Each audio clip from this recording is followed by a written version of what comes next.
ايه اكتر مشهد افيه كان ارتجالي واتشهر عكس التوقعات؟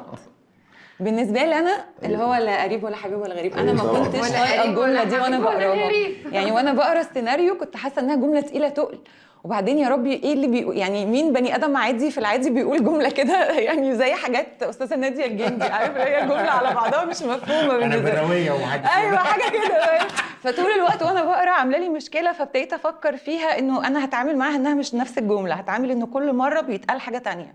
مره عايزه تقول انا غلبانه وضعيفه، مره عايزه تقول انا قويه ومفتريه، مره يعني بغير المعنى بتاعها واقولها على اساس حاجه تانية علشان احس جوايا ان انا طب مين قال لك كنت بتذاكري ما تفرطيش في الجمله دي جامده جدا. انت ده حقيقي، محدش يتكلم عن نفسي. ده حقيقي، بس هي عشان كانت تقيله عليا قوي قوي. بس اشتهرت بقى وبقت موضوع.